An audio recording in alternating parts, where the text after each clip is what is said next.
tu doutes de la capacité de la défense.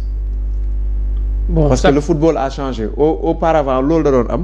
mais soo demee ba teg ñaari numéro 6 fixe. mooy am na looy xaw a douter ci capacité wu ci ñaari ak centraux bi. bon pas doute waaw. déséquilibre mun na sa bañ a am doute. waaw mais tamit c'est pour apporter tamit beaucoup plus de sécurité. d'assurance.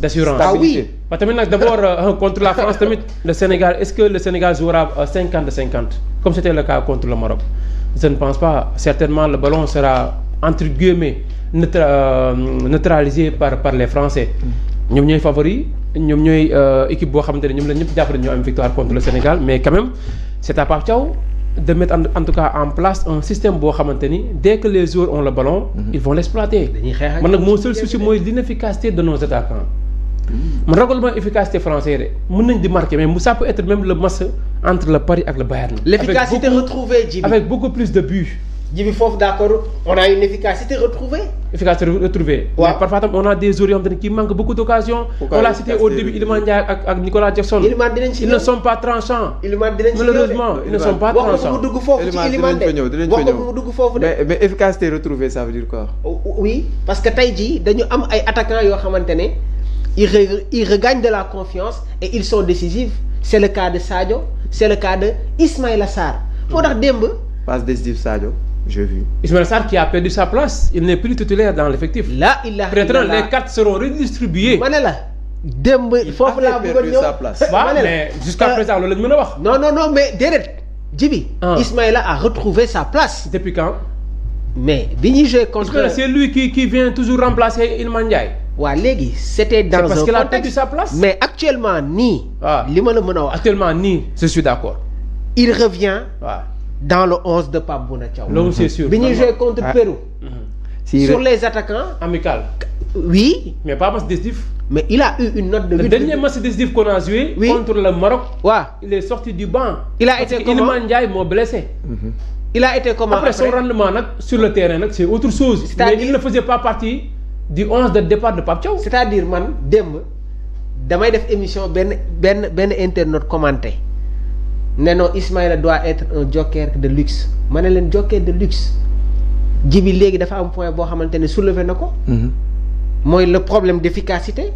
alors qu'aujourd'hui tu as un attaquant un excentré qui est en train de performer de marquer des buts nga ne kooku da nga koy jël teg ko ci banc bi. son 9e but en Ligue. le trio d'attaque de l'équipe nationale du Sénégal actuellement c'est Sadio Mané Nicolas Jackson ak Ismaïla Sarr. Iliman Ndiaye il est en train de perdre des points de par son manque d'efficacité foog ñu dugg sax foofu.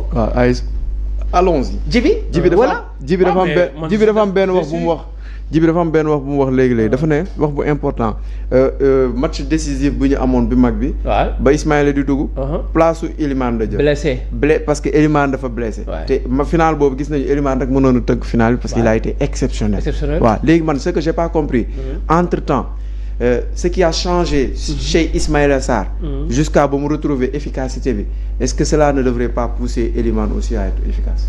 mais sinon il va se retrouver derrière rek. comme Mamour mu ko waxee léegi man actuellement nii ba mu doon placé loo 2 attaquants ci national Sénégal je te mettrai Ismaïla Sarr d'abord puis Sadio Mané bu 3e di ñëw ma doog apporter Jackson. mais si Elimane si comment il s'appelle encore Ismaïla retrouve sa place. Elimane va aller sur le banc. certainement. donc on aura Elimane sur le banc et le jeune Mbaye et Chérif. donc on aura aussi une armada. parce que sinon tu vas négliger un milieu de terrain par exemple Pape Gueye ou Lamine Camara. moo ko si àdduna. par exemple si on fait jouer Iliman Ndiaye par exemple da ngay laal Pape Gueye wala nga laal Lamine Camara sax lañ gën a yegg fan yi Lamine Camara moo doon génn mais certainement nag les derniers matchs de Monaco ak tamit match yu mu joué Sénégal da ngay xam ni Lamine commence vraiment à retrouver son niveau d'antan Lamine Camara boobu ñun lañ bëgg di gis mais Lamine Camara benn moment xawoon na perdre quand même il faisait beaucoup de pertes de balles certainement moo taxoon Pape Thiaw génne ko ci équipe bi mais tey bu fekkee mi ngi commencé amaat confiance boobu noonu certainement il va retrouver sa place de titulaire. donc après nag ça va encore une fois compliquer davantage le travail de Pape Thiaw parce que Lamine Camara en méforme certainement tu vas l'écarter et mettre Pape Gueye Gana Gueye derrière comme 4-2-3-1 boobu maam di wax 1-4-2-3-1 parce que le gardien également fait partie du dispositif. donc tey boo tegee Gana Gueye Pape Gueye devant tu peux mettre un Iliman Ndiaye le Sénégal aura beaucoup plus d'atouts offensifs. mais là contre la France nag est-ce que Pape Thiaw mettra ce système. 4 attaquants Hein? 4 avant-centre. Non, si on utilise Iliman Ndiaye comme numéro 10, il ne va pas le faire. Il va jouer par exemple. Oui. Non, Mamour, da nga wax sank ben wax nga né comme 2 numéro 6 ak ben ci kanam. Mais su féké 2 pivots yoy lañ tek, pourquoi pas mu nek Gana ak Pape Gueye. Joué nañ ko fi. Iliman nek sen kanam. Mais c'est bien possible. Biñ ko fi joué. Pape Alassane Gueye dañ ko xagn, dañ ko téré mu def lu mu bëgg def ci bal bi. Ouais, mais contre France ngay jouer jeu collectif la. Fabien Ruiz demb dañ ko teunk. Waaw. Si. Waaw, dañ ko teunk. Je suis tout à fait d'accord, mais xam nga il faut s'adapter selon la physionomie d'une rencontre, selon l'adversaire bi nga xamantene mom moy nek en face ak yow. Parce que dama lay jox ben match Sénégal bi mu joué contre RDC. Mais bi ñuy jël ñaari but yépp da ngay gis ne que il y avait énormément d'espace au niveau de notre milieu de terrain, un écart conséquent entre Gana ak Pape Alassane Gueye. Et match bobu nonu bu len faté ni que on avait un trio Lamine Camara, Idrissa Gana Gueye ak Pape Alassane Gueye. Mais tey jii nii xool leen bu ñu joué contre cette équipe du Botswana, on s'est retrouvé avec 2 pivots, Gana ak Pape Alassane. Bi ñu joué contre RDC, c'était le même schéma là, mais Pape match yooyu noonu wanewul niveau carrément. Il a fallu que Pape Thiaw ñëwaat sur le schéma 4-3-3 si la ñu commencé gis beneen Pape Alassane Gueye bi nga xamante ne nag mi ngi indi son apport. moo tax barki démb bi doyen Conté defee réflexion boobu noonu man daf ma indil problème parce que logique soo nee le schéma 4-2-3-1 pour équilibre li ngay njëkk a xalaat mooy Gana ak Pape Alassane Gueye. Mais quand il dit que Lamine Camara na xaw a collé tuuti Idrissa Gana Gueye ñu may Pape Alassane Gueye mu am beaucoup plus de liberté, ça signifie beaucoup de choses. te il faut savoir que équipe de France dafa am lenn loo xamante ne Sénégal am na ko mooy xoolal le cas de Adrien Rabiot. bi mu nekk Olympique de Marseille il jouait quasiment comme un numéro 10. Actuellement Milan AC da ngay gis ne que il ne joue pas comme sentinelle. Luka Modric la waaye di jouer comme sentinelle. Pape Alassane Gueye ki nga xamante ne mooy Adrien il est beaucoup plus proche du compartiment offensif. Donc Pape Alassane tey jii su fekkee da nga ko bëgg a aligner lool ak benn Idrissa Gana Gueye du mën a def benn surcharge parce que dafa day am beneen joueur am boo xamante ne moom mooy nekk ci kanamam. Alors que aujourd'hui si tu le fais jouer comme un relayeur avancé tu n'auras pas de problème sur certains replis défensifs. waaye nag dafa am beneen équation boo xamante ne jamono ji dafa tegu ci kaw Pape Bouna Thiaw moo tax ma ne la attitude bi nga xamante ne Fabien Ruiz am na ko je précise bien. Face à cette équipe du Bayern Munich, Pape Alassane Gueye attitude boobu noonu la war a am parce que li Fabien Ruiz joué bërki démb Pape Alassane bi mu nekk Olympique de Marseille football na ko y a des matchs yoo xamante ne il s'est retrouvé comme défenseur central gauche am na ay matchs yoo xamante ne Pape Alassane Gueye s'est retrouvé comme milieu gauche.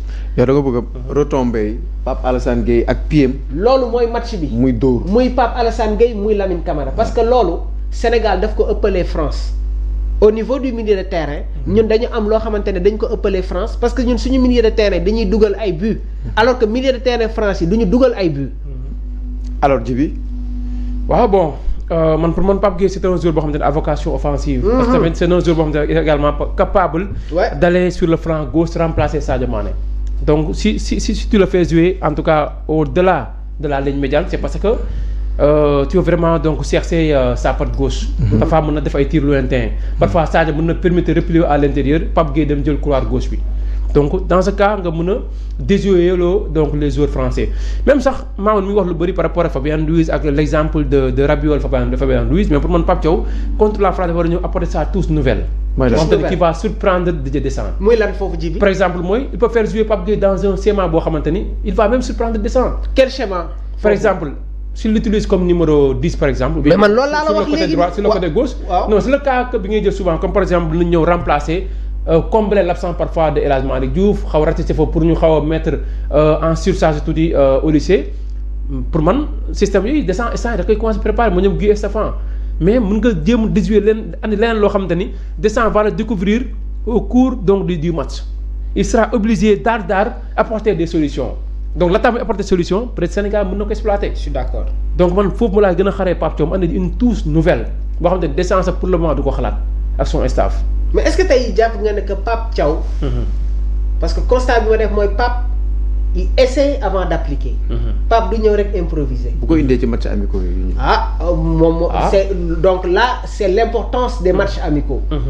Oui, parce que Pape, il y a des choses du ma ne sax contre Arabie Saoudite contre États-Unis la koy xamee premier match coupe du monde bii laa la wax nii États-Unis la.